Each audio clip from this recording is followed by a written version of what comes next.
welcome to the Geek Therapy Radio podcast. I am your mental curator, Johnny Hemberger. Got a couple of, one really neat story and one not so neat but interesting story.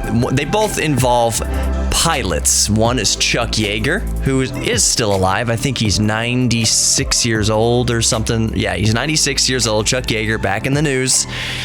But it's not for anything badass, let's just say.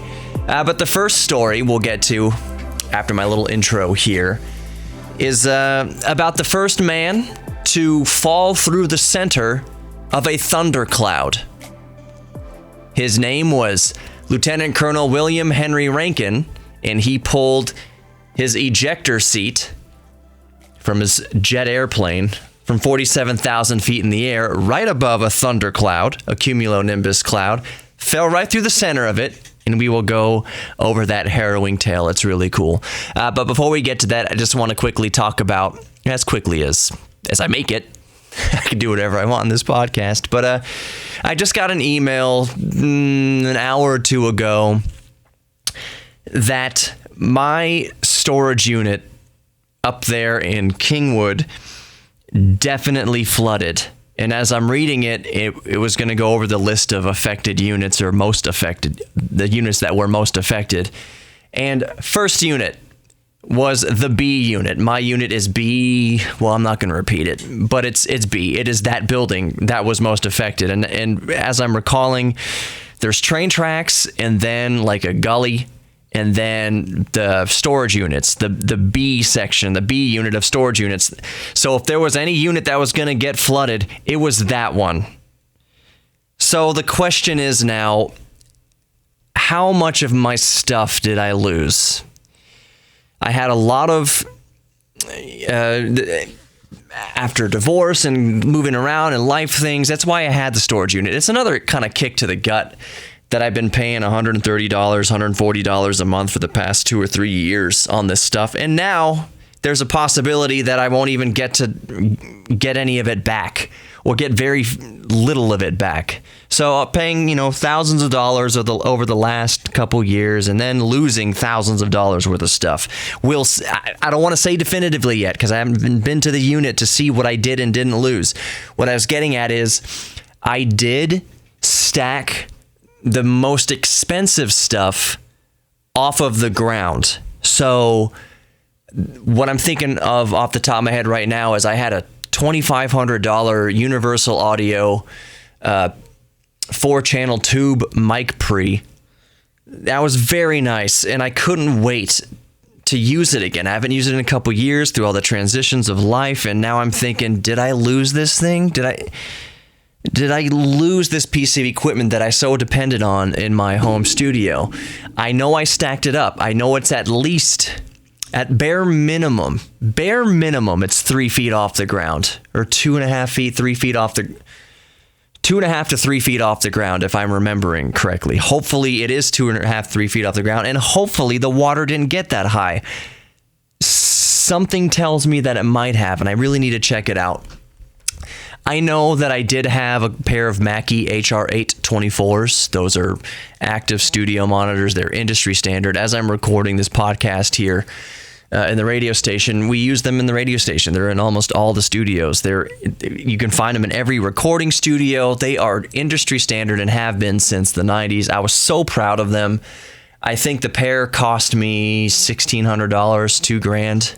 I forget. I haven't looked them up recently. I know that back when I bought them, they were definitely over $800 a piece. It was an investment. Both of these pieces of equipment were professional investments in what I do, which is not just podcasts and not just radio shows, but I got my degree in audio engineering, and I used to be way more active in mixing albums for people and making my own music and mastering albums for people and just kind of the audio production side of things. And those were huge investments into what I did. So those Mackies, I hope, I don't recall if I had them up off the ground or not, or just stacked on top of each other or side by side. I hope I had them up. I know there's definitely a big screen TV that's going to have been destroyed. I know there's definitely a desk, a wooden desk, possibly two. One of them is an heirloom that my father used through college and his entire life, and I would really like to have kept that. I'm going to see the state of that. It's going to be a bummer if I lose that because there's sentimental value to that. I know that for sure my arcade cabinet is going to have been destroyed. Arcade cabinets are made of particle board, and I love that arcade cabinet, second only to the DeLorean as far as material things are concerned. I know that's definitely a goner. There's no way particle board like that, as old as it is, survived the flood. So we'll see about that. Did I mention my studio desk? I had a big, it was called a producer desk or something like that. It was a big laminate desk that was made for music production and any sort of production work. So I have no idea, microphones and electronics and other things that are in cardboard box. I definitely lost a lot of stuff. And all of that is kind of a roundabout way of saying this. My wife and I recently bought a house. I feel like, the reality of the moment is that, how much should I say?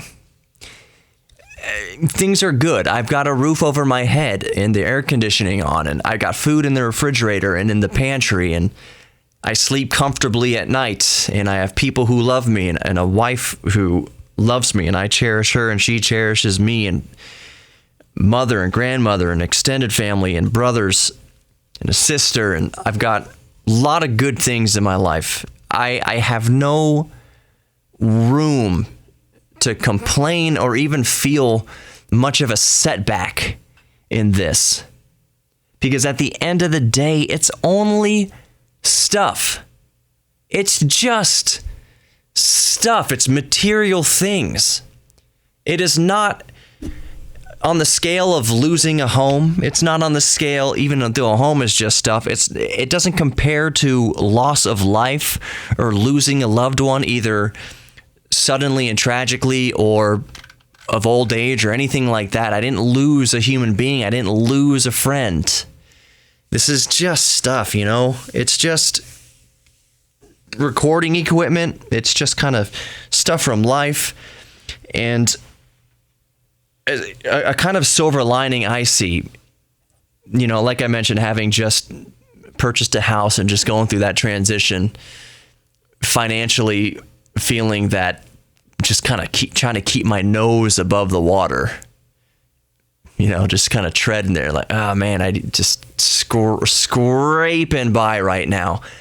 But it's so that I can have a home. It's so that I can have AC. It's so that I can have food. It's so that I can have electricity. So I have all those things covered. The fact that I'm not rich or, penny pinching through the month, that's okay. It's just the current state of affairs. Maybe, that'll get better in the future, hopefully. Keep working for it. But it doesn't matter. I've got what I need. I've got everything I need. I have more than I'll ever deserve. Every time I hear an air conditioning kick on in the nighttime, this is a lesson that I learned back in 2006 or 7 when I was living in an apartment up near the Woodlands in Spring. I had no money. I remember looking into my cabinet and being bummed out that, I had a bag of rice and there was cat food for my cat, and just thinking to myself that the tastiest thing I have in this apartment right now is cat food. And every once in a while, just to taste something, like I said, I had rice, I had something to fill my belly with, but taking a piece of cat food every once in a while and eating the one piece of kibble of cat food just to taste something with flavor.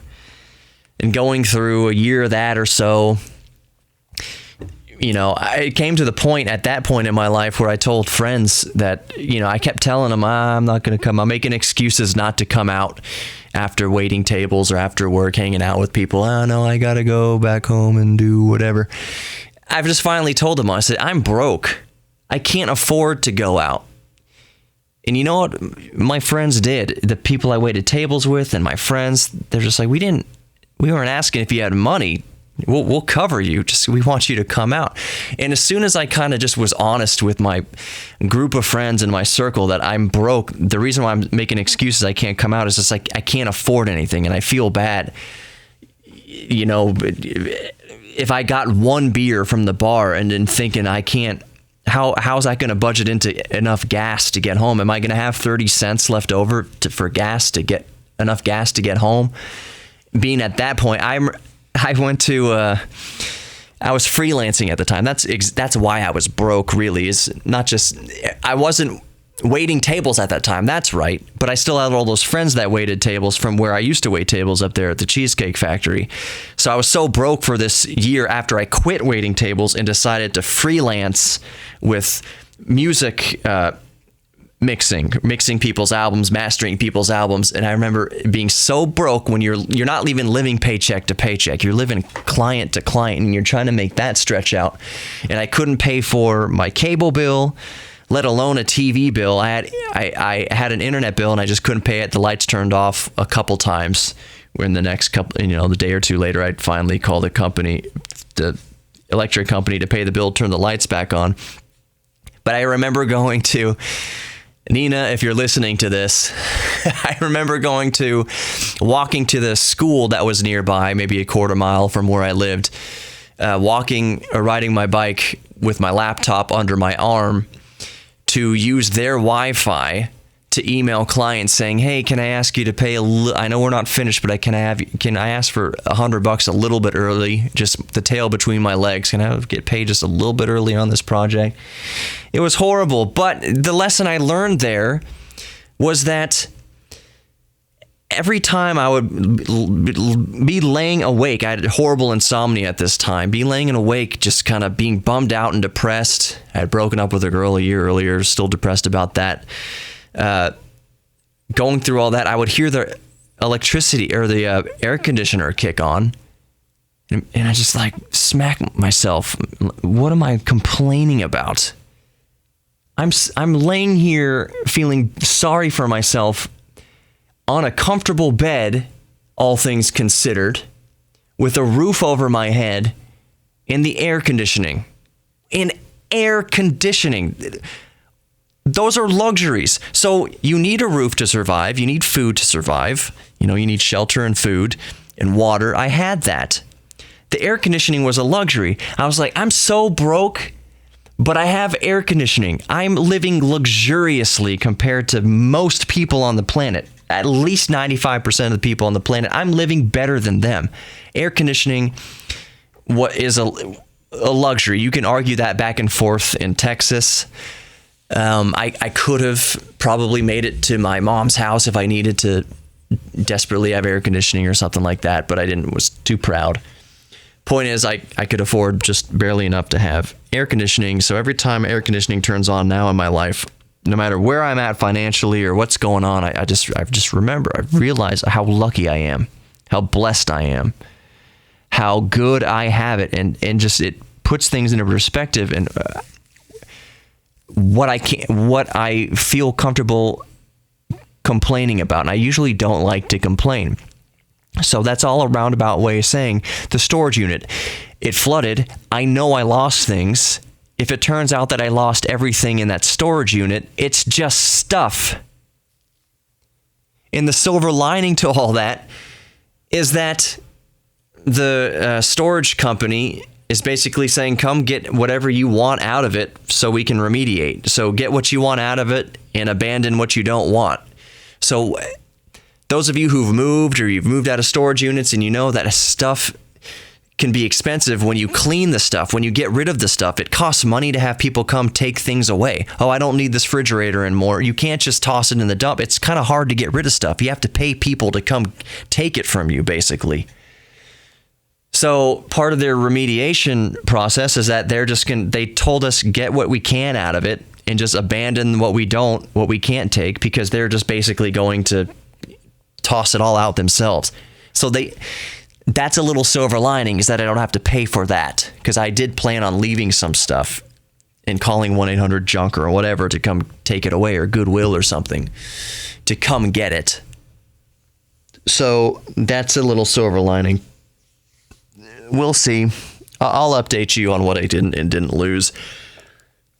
It's just crap. It's just stuff. Even if it's expensive, it's just stuff in the long run. I'm just venting to you. 15 minutes. That wasn't quick at all, but my regular listeners know that when I say real quick, that doesn't really mean real quick. All right. Buck up, bucko. I'm good. Bottom line is I'm good. Don't worry about me. I'll be just fine. Just fine. Full fridge, full pantry, house. I'm a homeowner with my wife. We're good. I've got a DeLorean in the garage. I am fine. Don't worry about me.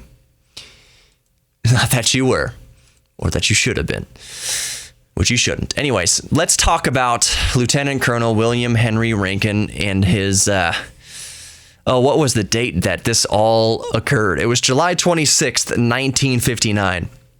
I'm going to read this from the Wikipedia article, and then we will discuss it. And by discuss it, I mean you will kind of vicariously live the discussion through me at the end of this harrowing account.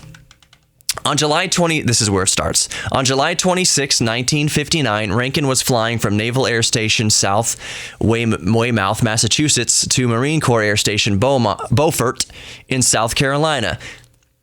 He climbed over a thunderhead that peaked at 45,000 feet. That's 13,716 meters.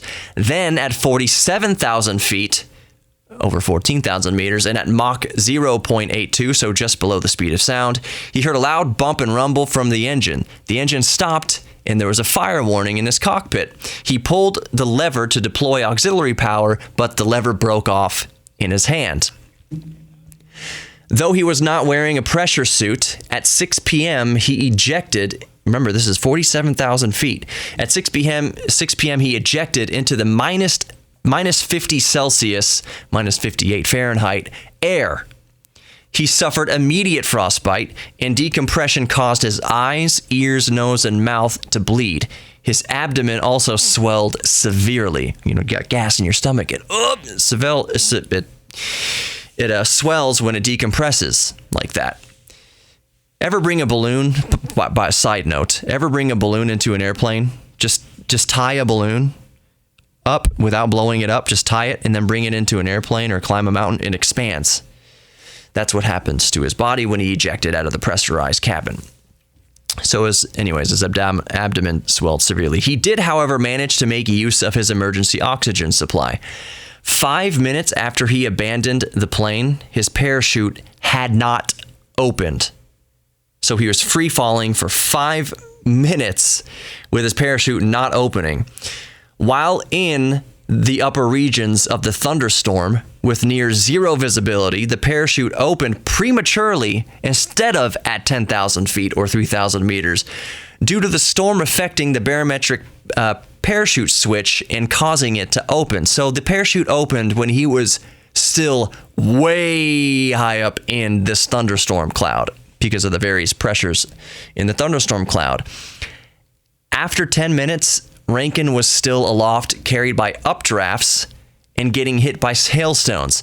So when the parachute was pulled inside of the thundercloud, the updrafts pushed him higher in altitude. He wasn't falling anymore when the parachute came open. He was being lifted up higher into the cloud after the parachute opened and getting pummeled by hailstorms. Back to the article, or back to Wikipedia. Violent spinning and pounding caused him to vomit. Lightning appeared, which he described as blue blades several feet thick and thunder that he could feel. So Rankin has thunderbolts flying around him in his parachute while he's frostbitten, suffering from severe decompression, getting pelted in the face with hailstones. Just nuts. Also, the rain forced him to hold his breath to keep from drowning. There's so much rain and so much moisture and water in that thundercloud that he had to hold his breath to keep from breathing it in and drowning. One lightning bolt lit up the parachute, making Rankin believe that he had died. Conditions calmed, and he descended into the forest. His watch read 6:40 p.m. It had been 40 minutes since he had ejected. 40 minutes floating around there in the atmosphere inside of a thunderstorm. Almost an hour. He searched for help and was eventually admitted into a hospital at, I can't pronounce this, Ahoskie, North Carolina. He suffered from frostbite, welts, bruises, and severe decompression. Holy crap. At first, when I heard this story, I heard about the guy who ejected out of his airplane at 47,000 feet. I was just thinking, oh, wow, that's really high up. That's going to be really cold. He probably suffered from decompression. His eyes probably bled or whatever. That must be a harrowing tale. I didn't realize that he had fallen through a thunderstorm cloud. Through in the middle. He remains to this day to be the first and only person. Is he the first and only person? I would say that he is probably, the only person to ever go through a thunderstorm in a parachute. The entirety of a thunderstorm cloud in a parachute. When you skydive, you don't jump through clouds. Not even nice, fluffy, innocent-looking clouds. It is against protocol when you go skydiving to go through clouds because clouds can ice things up. Clouds can disorient you. You can't see anything. It's just extremely dangerous to jump through a cloud when you're skydiving. And I mean, typically this is kind of the type of skydiving where you pay to tandem jump with somebody. You pay $100 or $200 and they strap you to a professional and you jump out of an airplane. Typically that's at about around 16,000 feet or so, which is plenty high. That's almost 3 miles up in the air. It actually is about 3 miles up in the air. 5,280 times 3, you're about 3 miles up in the air, 16,000 feet. That's not 47,000 feet. And when you are up at 16,000 feet, even in the summertime, even if you do it here in Houston where I am at right now, if it's 100 degrees on the ground, it is much, much cooler up in the air. 60 degrees, 50 degrees, it's downright cold up there. You feel it. Skydiving is very refreshing in that way in the summertime. You're hot, you're in that whole suit, you get in the airplane and you can't wait to jump out of the airplane into the nice cool air. So yeah, this story is awesome. And I want it to kind of stick in your brains. Think of how cool that would, scary, but how fascinating it would be if you knew that you wouldn't be harmed in any way, to just kind of sit there in the middle of an active thunderstorm cloud, about 30,000 feet up in the air, 40,000 feet up in the air, sitting there like a front row seat to what's going on. It'd be a very, very unique experience, to say the least. And that is really, really cool. All right, let's move on to the Chuck Yeager story, and then we'll start wrapping this up. I know, where am I at here? 23 minutes, that's about it. So, this Chuck Yeager story, this isn't very cool, but it's still interesting in a kind of a sad kind of way. Not he's dead sad, because he's not, but you'll see what I'm saying. Chuck Yeager is suing Airbus for writing, quote, "Yeager broke the sound barrier." So Chuck Yeager was the first man to break the sound barrier. When did he do that? Back in the 50s, I want to say. When did Chuck Yeager break the sound barrier? Let me double check real quick. Okay, sorry, not the 50s. It was October 14th, 1947, and it was the very famous Bell X-1. He flew it at Mach 1 at an altitude of 45,000 feet. So he became the first person in history to break the sound barrier on October 14th, 1947. Dude is a badass. Don't get me wrong. He is an absolute American hero. But most recently, why this is sad, is he's suing Airbus for saying, quote, "Yeager broke the sound barrier." Earlier prior to that, and it's a few years before, he had a meeting with Airbus that he said that Airbus could use his likeness for advertising or something like that for about at least $1 million to use his name and likeness in promotional materials. Okay, there it is. So Airbus initially refused the offer. Well, they completely refused the offer. So years later, in 2017, Airbus had an article for a helicopter. Basically, all it said is, 70 years ago, Chuck Yeager broke the sound barrier. And we're trying to break the cost barrier. It cannot be speed at any cost or whatever. So it just said a fact. Chuck Yeager broke the sound barrier. Chuck Yeager is suing them because he feels that they used his intellectual property and his likeness, and especially after a meeting they had saying where he didn't want his name or likeness used for less than $1 million. There's a little bit of a rub here. There's a little bit of a question here, and I am in the camp, I believe with most people, that there's not a case here because they did not use Chuck Yeager's likeness. They didn't put his face on there. It was not an endorsement by Chuck Yeager. It was just stating a fact that everybody knows. 70 years ago, Chuck Yeager broke the sound barrier. That is just saying a fact. It's like saying this microphone picks up human voices. It's just saying a fact. So you could argue that using his likeness was an unofficial endorsement, I suppose. I don't really believe that. I don't think any court would take this case in seriousness.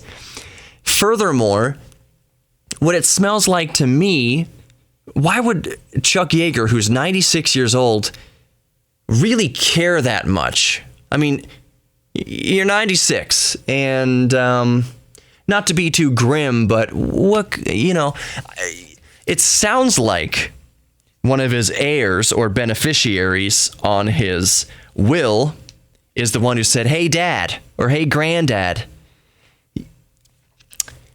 you think about suing Airbus." It's like a last little grab, You kind of get the drift of what I'm saying. I don't think it sounds like it wasn't Chuck coming to this idea of his own volition. It sounds suspiciously like a family member pushing him into it, because there's not much grounds there. Chuck Yeager talked to Airbus years ago about using Chuck Yeager for endorsements, about having Chuck Yeager as an official a spokesperson for Airbus. They didn't agree to that deal. Both parties went their separate ways. So is this just stating a fact that 70 years ago Chuck Yeager broke the sound barrier? Is that using intellectual property? I personally don't think it is. I'll wrap it up there. I want to know what you think about this. I want to know what you think about anything in this episode. GeekTherapy at iHeartMedia.com. GeekTherapy at iHeartMedia.com. Do you think there's more to this Yeager story? Do you think that he's doing this of his own volition, or you think the way I think, that it sounds like a family member trying to squeeze one last drop out of the Yeager orange before he turns moldy. Anyways, thanks for listening to Geek Therapy Radio Podcast. Be good to each other, including yourselves. Know that you are worthy of love. You're worthy of loving others. You're worthy of being loved. You're worthy of love in general. We're all geeks about something. Embrace your inner geek, and I'll catch you in the next one.